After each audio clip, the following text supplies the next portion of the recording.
Hi guys! Before I started this videos, I just wanted to say kind of thank you because the last time I uploaded I was unsure about it and then I got so many views, or like so many more than I was expecting, so many nice comments, so many more subscribers than before I'd uploaded. So I felt like I needed to say something about that rather than just move past it because it was really nice. I was kind of nervous about making videos again, so like having that sort of warmth from everyone was like really nice, so thank you for that. Today I wanted to talk about my Michael Myers mask collection because other than Star Wars stuff, Halloween was one of the first sort of franchises that I was really into when I was like really getting into movies and stuff. This is one of the first franchises that I loved, and this mask in particular has been in my collection from when I was probably 15 or 16. So like this is kind of where a lot of my collecting started. So I thought I would kind of walk through what each of them are, because they aren't just the mass-produced stuff. Quite a few of them here are made by independent artists, and I find the kind of story behind them, or like the origins of them, very interesting. So if you're someone who knows anything about a Michael Myers mask, doesn't matter if you don't, I'm just gonna talk about them. Every person who makes Michael masks will give each sculpt a name or something, that, or the sculpt will be based on a specific part of the film. I mean, most Michael masks you'll have and they'll just be like, they're based off this film. But then you'll have ones, for example, like this one, where it's based off of a specific part of the film. So you get tailor-made looks. So you can find that Michael masks will look really different. So this, on its own, doesn't really look like the mask from the 1978 film, and yet that's what it is, and that's what it's based on. And so I like that you can get so many variations of just one movie's version of the mask. So I thought I would kind of talk about these because they're like my babies. I love these. So I wanted to show them off a little bit more. It's one of my earlier videos was I made a video on this guy just talking about it because I liked sort of history of it, and people liked learning more about them, so I thought give it a go. Before we go in, just got to show off this t-shirt. I got this when I was at Horror Nights in 2019, was it? And it's all the Universal monsters. When I was in Florida, I love it so much. Shall we start over here? So this guy is a H2 mask from 2009. So this is the Rob Zombie sequel remake. I don't love the H2 remake, but I do really like this mask. So this one, if I take it off of the stand, this one is based off of the dream sequence in the hospital. So it's called the Insomnia because it's based off this dream sequence. That really a gory segment at the start of the film. And this was made by Ford FX. I didn't buy this from them directly, I bought it from another collector. There is some speculation that it was a recast of a mask by another maker called Della Torre. Don't know. That's something that I've heard speculated. I didn't know about it when I bought it. I do love the blood and everything on this one. And then I will put it on for the sake of the video. There you go. It's quite a baggy one. I suppose you've got to have a big head to fill these out, but there's a lot of room in here. So next up we've got the 2018 mask. This is of course the version from near the end where he's had a part cut out, but this is the sculpt from Trick or Treat Studios, and I really like the sculpt. The sculpt of Trick or Treat Studios masks are great. The problem lies in the hair and the paint job. So that's why it's such a market for people overhauling these masks. This is a Trick or Treat Studios one that I actually did myself. So I cut the hair and I shifted the hairline because it comes with quite a rigid hairline, and then I've sort of repainted the whole thing. I don't know if, I think it was the second Michael Myers mask I'd ever painted, because I'd done a Kirk conversion before I'd done this, and that was a few years ago, and that turned okay, but that wasn't one of my favourite masks. But this one was kind of a learning curve for me because I had never really hadn't done a lot of like latex mask painting. So it was definitely an experience, but I have to say that all things considered, I'm pretty happy with how it turned out. As I said, these Trick or Treat Studios sculpts are great. They just need a little bit of extra love. So for the most part, I sort of did a whole base coat of white and yellow, and I sort of built up the layers, and then went back over with all the shading, and then an even tinier brush to do all the kind of wrinkles and lines. I don't have an airbrush, so I just had to kind of do it gently with brushes and paintbrushes and sponges and my fingers, and try and get it in a sort of faded look that didn't look like I'd done it with a brush. But I have to say, I was always very happy with how it turned out, and I love the 2018 movie, and I love that mask. I'll put it on because why not?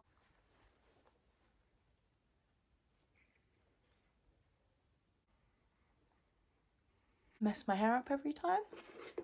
And next up, we've got the 2007 Halloween by Rob Zombie, the remake, and this is from Russell Lewis, and this one is called The Destroyer. Well, that's what this sculpt is called. You have to forgive these bases they're on because they're homemade. I made them myself and they're not very good. These are like kitchen towel holders with polystyrene heads on, and then some of them are kitchen towel holders with just carrier bags and things stuffed under them. This one, I'll show you the little, I like seeing the artist's signatures and things in these. This guy, again, I didn't buy directly from the artist, but I did buy it from another collector who was clearing out. That is a great way to get masks cheaply. So here's the mask. And again, the 2007 movie I really like. It's the 2009 sequel that I don't like so much. I know a lot of people don't like it, and that's fair enough because it's not the greatest thing ever made. It's less of a remake and more of a just Rob Zombie, just like, I want to do my own thing.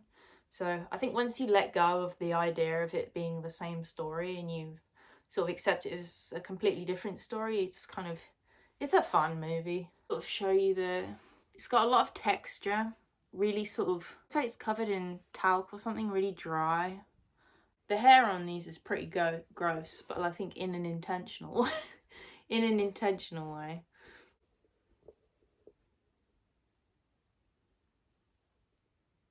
So much detail on these that I don't even think that the camera really captures it. Sort of looking at them in person, you can really see the texture on them.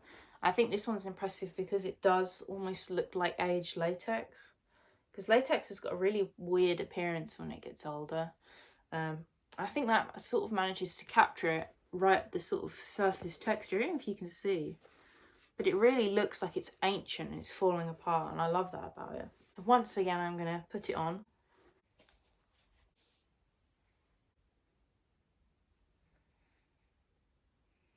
This is a good angle, like this. Oh, it's ripping my hair out. Next up is the Halloween Kills mask.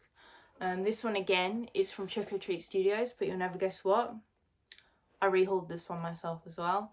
So once again, I cut and styled the hair, sort of fixed the hairline a little bit and repainted the whole thing. This one I think took a little bit more paint work than the 2018 one, just because if you see the way this mask looks directly from Trick or Treat Studios, again, the sculpt is great. I love the sculpt of this one, but the paintwork, especially the yellow side, there was so much yellow.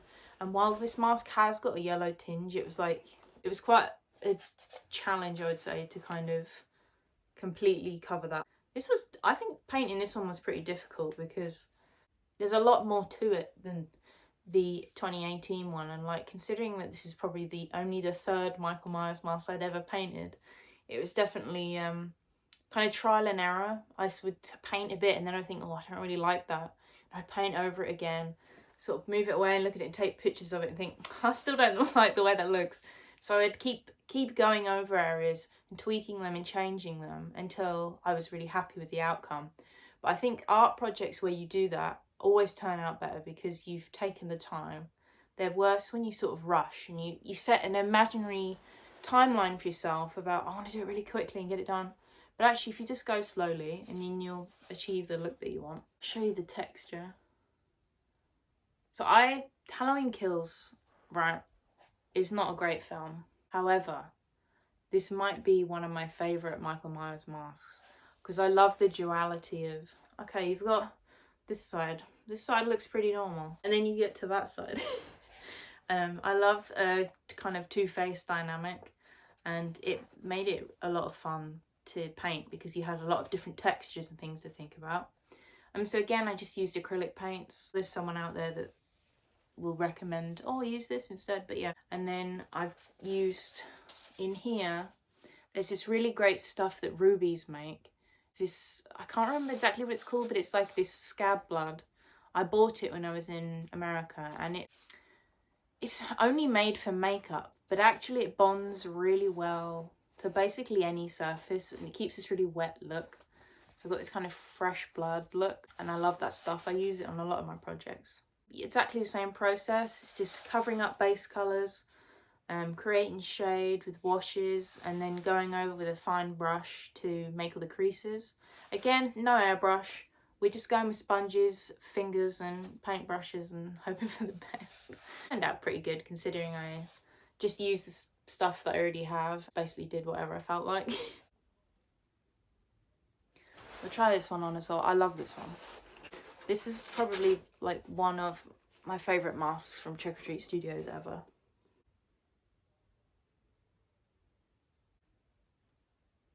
You see that through this, my hair just gets progressively more static from pulling and pulling off. So last but not least, we've got the crown jewel of my collection. It's the Closet Monster from Ghastly Productions. So Sculpt, the Closet Monster Sculpt is originally by Justin Maybury, who I think also goes under the name Night Owl when he makes masks. And this sculpt is originally from him, and then he sold the molds to Ghastly Productions. So he kept making these masks. That's who this mask is by. But the sculpt was originally by Justin Maybury, who does Trick or Treat Studios masks and stuff. This one I've made a video about before because it's like my favourite mask. And it's not because it looks the most like Michael or anything like that. Because actually, on face value, I don't think this looks much like the 1978 mask. And yeah, that's not why I love it, if you know what I mean. I have a weird relationship with it because I love it so much for just the mask itself, not for what it's trying to be or what it's trying to look like. So this one's called The Closet Monster because it's based on the scene where Michael is smashing into the closet. He's sort of up like at this angle, and then the light is directly above his head. So that's what this look is based on. It's not just on the whole movie. It's got kind of variation in the sense that they wanted to give it a H2 paint scheme. So it's got lighter hair and a dirtier look, almost like Halloween 2. But this is based on that scene in the 1978 movie. So he's got a lot of the pink showing through on the neck, like the Warlock mask, and the sort of lighter, more caramelly hair. But it's based on that scene where he's sort of more like this angle as he's coming in. This one I've loved because this was the first one that I had that was made by an independent artist. The first Michael Myers mask I ever had was one of those classic Halloween 2 ones from Trick or Treat Studios. That it's not very good, but that was the first one I had. I don't have it anymore because I got rid of it. But this is the first one I had that I was like, I love this. This is made by an independent person and I love it. And I saw it in someone else's collection. I think I got it when I was 16. And I saw it in someone else's collection and I saw it and I thought, wow, I love that mask. Oh, wow. And then I came, I think it was probably a year or so later, and I saw randomly, it just popped back up on my feed, that the person who had this mask was selling it. And I was like, this is a sign from God. It was meant to be. It'd gone from my mind, and then a year or so later, it just popped up again and it was for sale. I was like, I have to have it. So I'm always in love with this. Again, as I said, not because it looks like Michael, just the sculpt itself I love, because it doesn't really look like Michael in that movie, but I think it's just a great sculpt. I kind of like the very basic paint scheme. There's nothing too complicated about it. Some of these have got really complicated paint schemes. This is very much just like skin, dirt and white, and that's what you got. And this one's also quite interesting because it's casted in this funny latex. Look at the colour of it. All the others are sort of a fleshy colour. This is more like brown. It's quite a thin cast as well, so you have to pad it out when it's on a stand, otherwise it goes quite saggy. You see what I mean now about the sculpt? It's a good sculpt. See, this is what happens. Look at it. So I hope you enjoyed looking at these. I'm sure I'm going to have to edit a lot of that out because pulling off these masks, it was all like pulling my eyelids up and pulling my eyes around, like my ears around. I think I'm going to have to cut all that out. You guys don't need to see that. But I hope you've enjoyed this video. These are like one of the things I'm really passionate about, and hopefully at some point I can make another video and I've got more masks to show that are in my Michael Myers collection. But for now, this is what we're working with, and this is about 7 years worth of collecting here. So there you go. these 5, but they are like gems to me in this collection. So I hope you enjoyed. Thank you for coming and watching this video, and as always, leave a comment. I'm trying to read and reply to all of my comments. Thank you for being here. Bye.